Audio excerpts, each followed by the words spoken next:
الحمدللہ رب العالمین والصلاة والسلام علی سید المرسلین محمد وآلہ وصحبہ اجمعین اما بعد فاعوذ باللہ من الشیطان الرجیم بسم اللہ الرحمن الرحیم فلولا نفر من كل فرقة منهم طائفة ليتفقهوا في الدين ولينذروا قومهم إذا رجعوا إليهم لعلهم يحذرون صدق اللہ العظیم۔ بزرگان محترم، اللہ رب العزت نے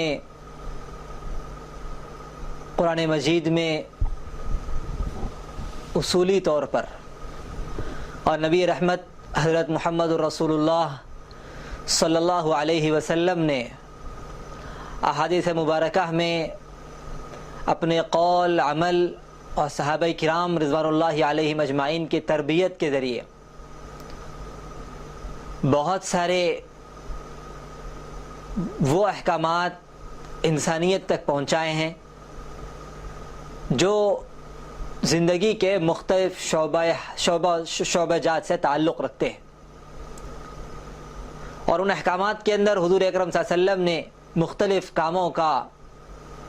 حکم بیان فرمایا ہے کہ فلاں فلاں کام فرائض کہلائیں گے، فلاں واجب کہلائے گا، فلاں چیزیں مسنون ہوں گی، فلاں چیزوں سے رکنا انسانوں کے لیے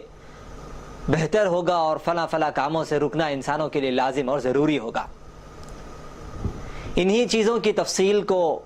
اصطلاح میں فقہ اور شریعت کہا جاتا ہے، کہ جس کے ذریعے ہم احکام کی تفصیل جانتے ہیں کہ فلاں چیز جائز ہے یا ناجائز، فلاں کام درست ہے یا غیر درست، فلاں کام فرض ہے یا واجب، فلاں کام کی کیا حیثیت ہے شریعت کی نظر میں۔ فقہ کے ذریعے ہمیں یہ تمام چیزیں معلوم ہوتی ہیں۔ خود نبی رحمت حضرت محمد رسول اللہ صلی اللہ علیہ وسلم کے دور میں صحابہ کرام مختلف مسائل کا حل آپ علیہ السلام سے دریافت کیا کرتے تھے، مختلف اشیاء کا حکم نبی کریم صلی اللہ علیہ وسلم سے جاننے کی کوشش کیا کرتے تھے، اور حضور اکرم صلی اللہ علیہ وسلم وقتاً فوقتاً ان احکامات کو بیان کرتے تھے۔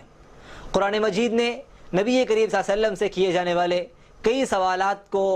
خود بیان فرمایا ہے کہ اے نبی صلی اللہ علیہ وسلم، صحابہ کرام آپ سے فلاں چیز کا سوال کرتے ہیں، آپ انہیں یہ جواب دیجیے۔ صحابہ کرام آپ سے فلاں مسئلے کے سلسلے میں حل دریافت کرتے ہیں، آپ انہیں یہ جواب دیجیے۔ صحابہ کرام آپ سے اپنی فلاں مشکل کے سلسلے میں رہنمائی طلب کرتے ہیں، آپ اس طریقے سے ان کی رہنمائی کیجیے۔ قرآن مجید نے متعدد مقامات پر نبی کریم صلی اللہ علیہ وسلم سے کیے جانے والے سوالات کو واضح فرمایا ہے اور ان کا تذکرہ کیا ہے، اور احادیث مبارکہ کا ایک بڑا ذخیرہ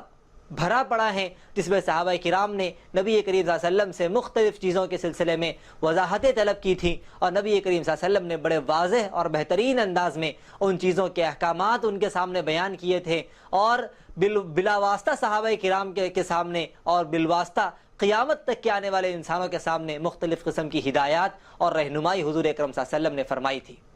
انہی احکامات کو، انہی طریقوں کو، انہی مسائل کو شریعت اور فقہ کہا جاتا ہے۔ نبی کریم صلی اللہ علیہ وسلم نے واضح طور پر فرما دیا کہ تم میں سے کوئی شخص اس وقت تک کامل مومن نہیں ہو سکتا جب تک کہ وہ میرے لائے ہوئے دین کے تابع نہ ہو جائے۔ اگر کوئی آدمی اپنے ایمان میں کمال پیدا کرنا چاہتا ہے تو اسے چاہیے کہ وہ اپنی خواہشات کو حضور کے لائے ہوئے دین کے تابع بنا دے۔ جب ہمارا مزاج یہ بن جائے گا اور ہماری فطرت یہ بن جائے گی کہ ہم ہر چیز کے سلسلے میں اپنے شوق کے بجائے نبی رحمت صلی اللہ علیہ وسلم کے احکامات کو مقدم رکھنے لگیں گے، اور حضور اکرم صلی اللہ علیہ وسلم کی تعلیمات پر عمل پیرا ہونا اور حضور اکرم صلی اللہ علیہ وسلم کی تعلیمات کے مطابق اپنے آپ کو آراستہ کرنا جب ہم اپنا شیوا بنا لیں گے، تو واقعتاً وہ دن ہوگا جس دن ہمیں عبادتوں میں مزہ آنے لگے گا اور ہم اپنے اندر ایمان کا ایک کمال محسوس کرنے لگیں گے۔ بزرگان محترم، نبی رحمت صلی اللہ علیہ وسلم کے دور میں حضور اکرم صلی اللہ علیہ وسلم جہاں خود صحابہ کرام کے جوابات دیا کرتے تھے، ان کے مسائل کو حل کیا کرتے تھے، وہیں دور دراز کے ایسے مقامات جہاں کے لوگ براہ راست نبی کریم صلی اللہ علیہ وسلم سے استفادہ نہیں کر پاتے تھے، اور براہ راست حضور اکرم صلی اللہ علیہ وسلم کی خدمت میں بار بار ان کا پہنچنا بڑا مشکل تھا، ان مقامات پر حضور اکرم صلی اللہ علیہ وسلم نے اپنے تربیت یافتہ ان صحابہ کرام کو بھیجا تھا جنہوں نے حضور اکرم صلی اللہ علیہ وسلم کی تربیت پا کر حضور اکرم صلی اللہ علیہ وسلم کی تعلیمات سے اپنے آپ کو آراستہ کر کے ان دور دراز کے مقامات کے لوگوں کی علمی تشنگی کو بجھایا تھا اور ان کی علمی ضرورت کی تکمیل کی تھی۔ حضرت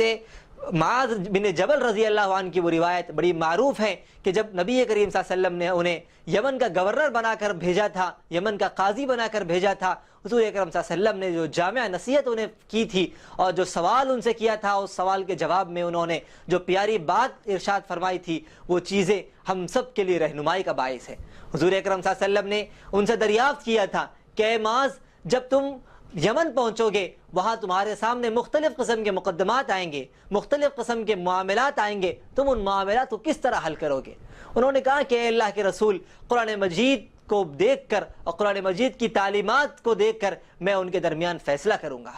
حضور اکرم صلی اللہ علیہ وسلم نے فرمایا کہ اگر تم کسی مسئلے کا حل قرآن مجید میں نہ پاؤ تو کیا کرو گے؟ انہوں نے کہا کہ آپ کی تعلیمات میرے ساتھ ہیں، آپ کی تعلیمات کا جائزہ لے کر احادیث نبویہ میں سے کسی ایک حدیث کو میں پکڑ کر اس کے مطابق میں ان کا فیصلہ کروں گا۔ حضور اکرم صلی اللہ علیہ وسلم نے فرمایا کہ اگر معاملہ کچھ ایسا آ جائے کہ جس کے سلسلے میں کوئی واضح ہدایت نہ تمہیں قرآن مجید میں ملے نہ تمہیں میری تعلیمات میں ملے تو تم کیا کرو گے؟ انہوں نے فرمایا تھا کہ اجتہد برائیی، کہ میں اپنی رائے سے اجتہاد کروں گا، غور و فکر کروں گا کہ قرآن مجید کی جو تعلیمات مجھ تک پہنچی ہیں، آپ کی جو پیاری ہدایات مجھ تک پہنچی ہیں، ان ہدایات کی روشنی میں میں ان نئے مسائل کو سلجھانے کی کوشش کروں گا، ان ہدایات کی رہنمائی میں میں ان نئے مسائل کو حل کرنے کی کوشش کروں گا۔ نبی رحمت صلی اللہ علیہ وسلم نے ان کے اس جملے کی بڑی تعریف فرمائی تھی اور ان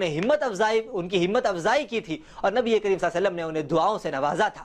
آج بھی مختلف قسم کے نئے نئے مسائل انسانیت کے سامنے آئے دن پیش آتے رہتے ہیں۔ قرآن مجید اور احادیث مبارکہ کی روشنی میں علماء کرام اور مفتیان اعظام ان مسائل کو حل کرتے ہیں، اور ان مسائل کے سلسلے میں بھرپور کوشش کی جاتی ہے کہ اللہ اور اللہ کے رسول صلی اللہ علیہ وسلم کی تعلیمات کے مطابق ان مسائل کو حل کر لیا جائے اور ان مسائل کا حل امت تک پہنچا دیا جائے اور امت کو کوئی واضح راستہ اس سلسلے میں دکھایا جائے۔ یہ اللہ رب العزت کا بڑا فضل ہے کہ اللہ رب العزت نے علماء کرام اور مفتیان اعظام کی ایک بڑی جماعت کو اس کے لیے مختص کیا ہے کہ انہوں نے اپنے شب و روز اس کام کے اندر لگا دیے ہیں کہ اللہ کی آیات پر، اللہ کے رسول صلی اللہ علیہ وسلم کے احکامات پر غور کیا جائے اور غور و خوض کر کے نئے نئے مسائل کو ان کی روشنی میں حل کیا جائے۔ چنانچہ خود رب ذوالجلال نے قرآن مجید کی اس آیت کے ذریعے انسانیت کو حکم دیا ہے کہ تم میں سے ہر بڑی جماعت میں چند افراد کا کم از کم اس طرح کا ہونا لازم اور ضروری ہے جو اپنے اندر دین کی سمجھ بوجھ پیدا کریں، جو اپنے اندر اس طرح کے مسائل کو حل کرنے کی صلاحیت پیدا کریں، جن کی نظر قرآن مجید اور احادیث مبارکہ پر بڑی گہرائی کے ساتھ ہو، وہ قرآن مجید کے دقائق کو، قرآن مجید کی گہرائی کو، اس کی باریکیوں کو جانتے ہوں، اس کو سمجھنے والے ہوں اور اس کے مطابق انسانیت کے مسائل کو حل کرنے کی صلاحیت اپنے اندر رکھ سکتے ہوں۔ چنانچہ خود قرآن مجید میں کہا گیا کہ فَلَوْلَا نَفَرَ مِن كُلِّ فِرْقَةٍ مِّنْهُمْ طَائِفَةٌ لِيَتَفَقَّهُوا فِي الدِّينِ وَلِيُنذِرُوا قَوْمَهُمْ إِذَا رَجَعُوا إِلَيْهِمْ لَعَلَّهُمْ يَحْذَرُونَ، کہ ہر بڑی جماعت میں کسی ایسی چھوٹی سی جماعت کا ہونا ضروری ہے جو دین میں سمجھ بوجھ حاصل کرے، دین میں تفقہ حاصل کرے، دین کا گہرا علم حاصل کرے۔ اس گہرا علم حاصل کرنے کا فائدہ یہ ہوگا کہ لِيُنذِرُوا قَوْمَهُمْ إِذَا رَجَعُوا إِلَيْهِمْ، جب وہ اپنی قوم میں واپس جائیں گے اور اپنی قوم کے لوگوں میں پہنچیں گے تو لوگوں کو اللہ کے احکامات کے سلسلے میں باخبر کر پائیں گے، لوگوں کو ان چیزوں سے آگاہ کر سکیں گے جو چیزیں ان کے لیے ہلاکت کا باعث ہو سکتی ہوں، لوگوں کو بتائیں گے کہ وہ کون سے حدود ہیں جو اللہ رب العزت نے متعین کیے ہیں، وہ کون سی چیزیں ہیں جنہیں اللہ نے جائز قرار دیا ہے، اور وہ کون سے مقامات ہیں جن کے قریب تک جانے سے نبی کریم صلی اللہ علیہ وسلم نے اور اللہ رب العزت نے منع فرمایا ہے۔ یہ حدود جب اللہ کے یہ پیارے بندے اور دین کی سمجھ بوجھ حاصل کرنے والے بندے لوگوں تک پہنچائیں گے اور ان کے سامنے واضح ہدایت اور رہنمائی پیش کریں گے تو اس رہنمائی کے ذریعے لوگ اللہ کے احکامات کے سلسلے میں اپنے اندر دانش مندی پیدا کرنے والے بن جائیں گے اور ان کے اندر اس طرح کی سمجھ بوجھ پیدا ہوگی۔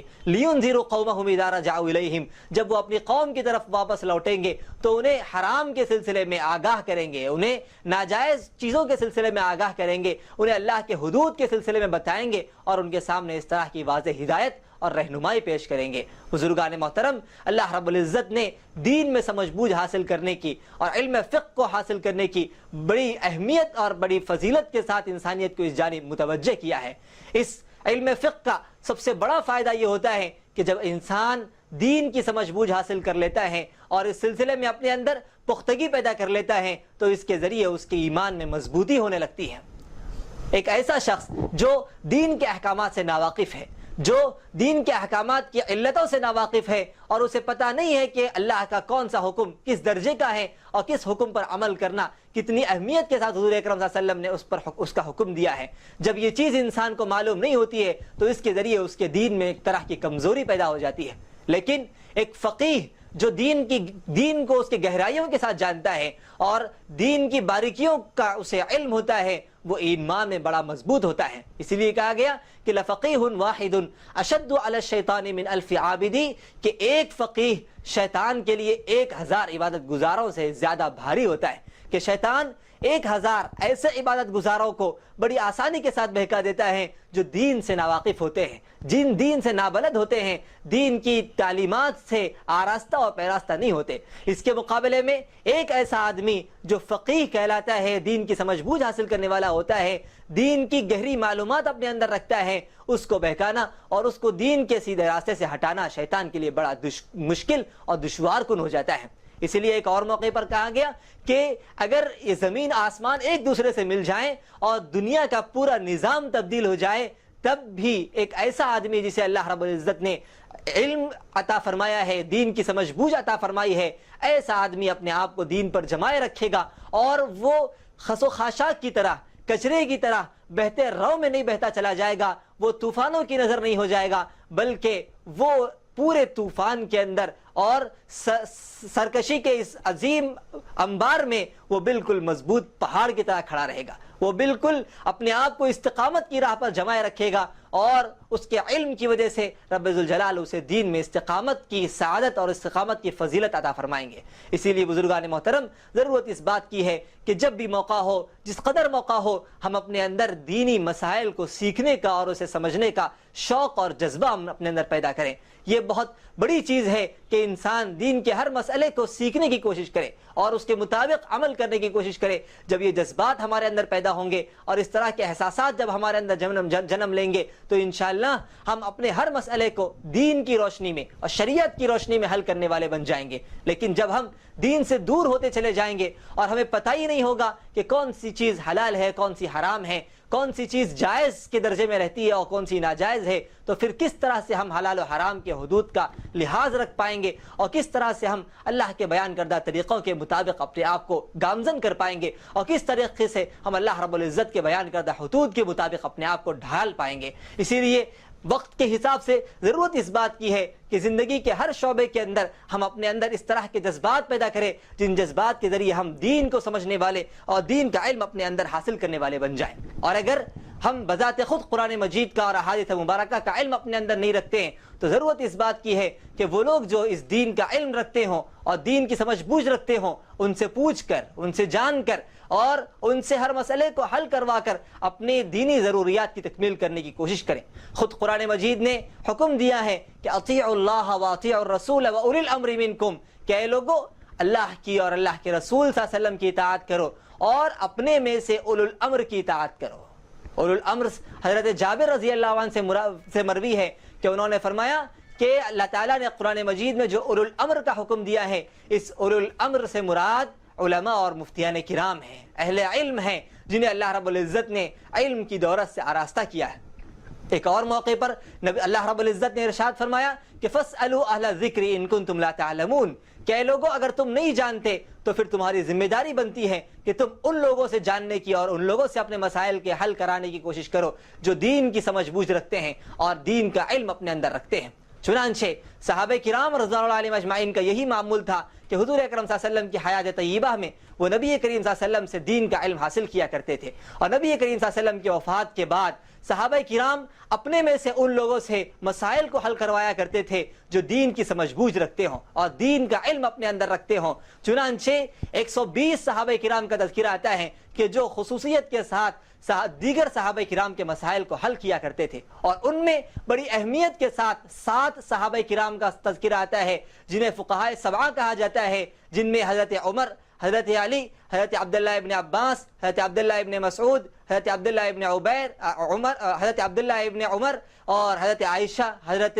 زید ابن ثابت رضی اللہ عنہم شامل ہیں۔ صحابہ کرام کا معمول یہ ہوا کرتا تھا کہ جب بھی کسی طرح کا کوئی مسئلہ پیش آتا اور اس سلسلے میں انہیں علم نہیں ہوتا تو وہ اپنے ذہن سے مسئلے کو حل کرنے کے بجائے جاننے والوں کی طرف رجوع کیا کرتے تھے، جاننے والوں سے اپنے مسائل کو حل کروایا کرتے تھے، اور ان کی رہنمائی اور ان کی ہدایات کے مطابق دین کے اس مسئلے پر عمل کیا کرتے تھے۔ چنانچہ صحابہ کرام کے بعد تابعین کی جماعتوں میں بھی بہت سارے وہ نمایاں فقہائے کرام ہمیں ملتے ہیں جنہیں حضرت سعید ابن مسیب، حضرت ابو حنیفہ اور حضرت ابراہیم نخعی رحمہم اللہ کے نام سے یاد کیا جاتا ہے، اور ہر دور میں امت کا یہ معمول رہا ہے کہ وہ اپنے مسائل کو علماء کرام اور مفتیان اعظام کی نگرانی میں حل کروایا کرتی ہیں، اور خود نبی رحمت صلی اللہ علیہ وسلم نے اس بات کا حکم دیا ہے کہ اگر تم خود نہیں جانتے ہو تو پھر مسئلے کے بیان کرنے کے سلسلے میں اور اس پر عمل کرنے کے سلسلے میں احتیاط کی کوشش کرو۔ اور نبی رحمت صلی اللہ علیہ وسلم نے قیامت کی علامتوں میں سے ایک اہم علامت یہ بیان کی ہے کہ قیامت کے قریب کا زمانہ ایسا ہوگا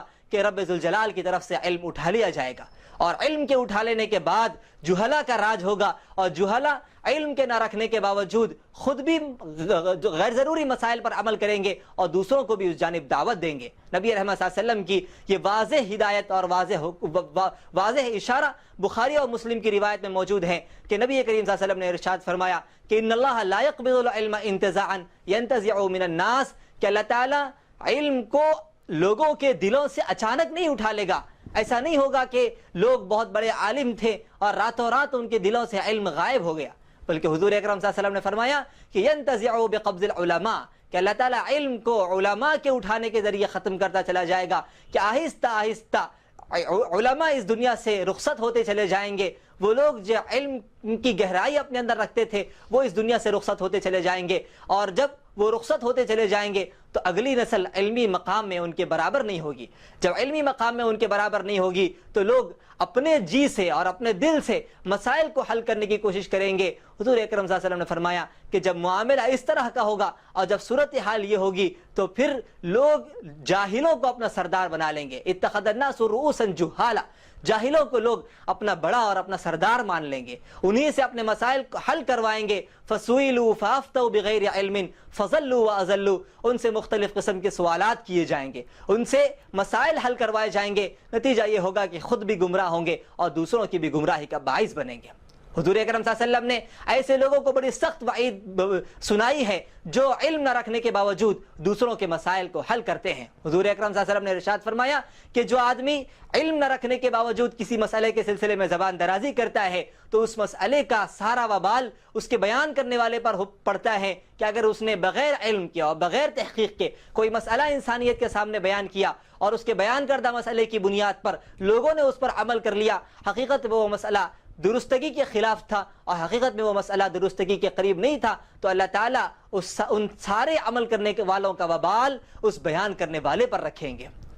اسی لیے ضرورت اس بات کی ہے کہ اس سلسلے میں بڑی احتیاط سے کام لیا جائے۔ اگر ہم فقہائے اعظام رحمہم اللہ کی زندگیوں پر نظر ڈالتے ہیں اور ان کے احتیاط کے سلسلے میں ہم جائزہ لیتے ہیں تو بڑا تعجب ہمیں محسوس ہوتا ہے کہ علم کا ایک پہاڑ رکھنے کے باوجود عجیب قسم کا احتیاط وہ حضرات کیا کرتے تھے۔ حضرت امام مالک رحمہم اللہ کے بارے میں آتا ہے کہ ایک مجلس میں ان سے 48 سوالات کیے گئے اور سوائے 32 سوالات کے تمام سوالات کے جواب میں انہوں نے یہی کہا کہ لا ادری، کہ میں نہیں جانتا، اس سلسلے کا مجھے علم نہیں ہے۔ جب تک ان حضرات کو کامل طور پر یقین نہیں ہو جاتا اور کامل طور پر وہ تحقیق مکمل نہیں کر لیتے اس سلسلے میں اور مسئلے کے سلسلے میں زبان درازی کی ہمت وہ نہیں کیا کرتے تھے، اور اس سلسلے میں بیان سے وہ احتیاط کیا کرتے تھے۔ اسی لیے بزرگان محترم ضرورت اس بات کی ہے کہ دینی مسائل کے سلسلے میں ہم احتیاط کا پہلو اپنے اندر پیدا کریں۔ قرآن مجید کی ہدایت کے مطابق اگر ہم نہیں جانتے ہیں تو جاننے والوں سے سمجھنے کی اور ان سے پوچھنے کی، ان سے مسائل کو حل کروانے کی کوشش کریں۔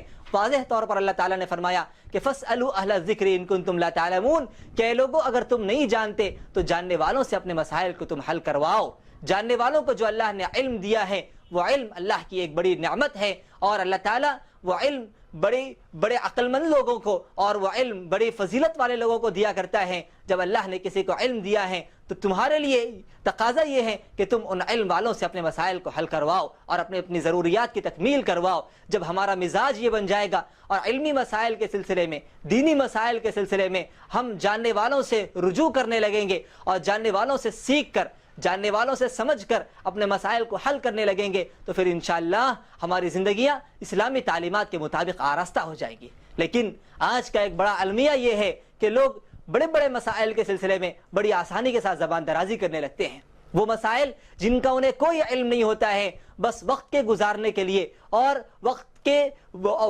کے لیے ایک موضوع کے طور پر دینی مسائل کو چھیڑ دیا جاتا ہے، اور پھر مختلف قسم کے تبصرے، مختلف قسم کے تذکرے ان مسائل کے سامنے کیے جاتے ہیں۔ حقیقت یہ ہوتی ہے کہ ان کو ان مسائل کا کوئی علم نہیں ہوتا۔ انہیں اللہ رب العزت سے ڈرنا چاہیے اور انہیں یہ سمجھنا چاہیے کہ اگر ہماری زبان سے کوئی ایسی بات نکل جائے جس کے ذریعے ہم نبی رحمت صلی اللہ علیہ وسلم کی طرف کوئی ایسی بات منسوب کرنے والے ہو جائیں جو حضور اکرم صلی اللہ علیہ وسلم نے نہیں فرمائی ہے، تو پھر بڑی سخت وعیدیں اس سلسلے میں ہمیں پکڑ سکتی ہیں۔ نبی کریم صلی اللہ علیہ وسلم نے ارشاد فرمایا کہ جو آدمی میری طرف کسی ایسی بات کو منسوب کرتا ہے جو میں نے نہیں کہی ہے تو وہ اپنا ٹھکانہ جہنم بنا لے۔ کہیں ایسا نہ ہو کہ ہم اس طرح کے موضوعات اور اس طرح کی چیزوں میں پڑھ کر نبی کریم صلی اللہ علیہ وسلم کی طرف کوئی ایسی بات منسوب کرنے والے ہو جائیں جو حضور اکرم صلی اللہ علیہ وسلم نے نہ کہی ہو، اور اس کی وجہ سے ہم اپنی دنیا اور آخرت برباد کرنے والے بن جائیں۔ اسی لیے ضرورت اس بات کی ہے کہ ہم اپنے مسائل کو علماء اور مفتیان کرام کی روشنی میں اور علماء اور مفتیان کرام کی نگرانی میں حل کرانے کی کوشش کریں۔ دین کے مختلف قسم کے شعبے جات ہیں جن میں عبادات بھی ہیں، معاملات بھی ہیں، معاشرت بھی ہے، اخلاقیات بھی ہے۔ یہ تمام چیزیں ایسی ہیں جن کا تعلق دین سے ہیں۔ ان مسائل میں سے جس مسئلے کی بھی ہمیں ضرورت ہوگی، ضرورت اس بات کی ہے کہ ہم اس سلسلے میں دینی مسائل کو اور اس کے احکامات کو سیکھنے کی اور اس کو سمجھنے کی کوشش کریں۔ اللہ تعالیٰ سے دعا ہے کہ اللہ تعالیٰ توفیق عمل نصیب فرمائے۔ اسی سلسلے میں صفا بیت المال کے تحت صفا آن لائن چینل پر یہ فقہی سوالات جوابات کا اور فقہی مسائل کو بیان کرنے کا سلسلہ شروع کیا گیا ہے تاکہ لوگ اپنے مسائل کو شریعت کی روشنی میں سیکھنے والے اور شریعت کی روشنی میں حل کرانے والے بن جائیں۔ اللہ تعالیٰ سے دعا ہے کہ اللہ تعالیٰ اس سلسلے کو ہمارے لیے نافع بنائے اور ہمیں اس سے استفادہ کرنے والا بنائے۔ آمین۔ وآخر دعوانا الحمدللہ رب العالمین۔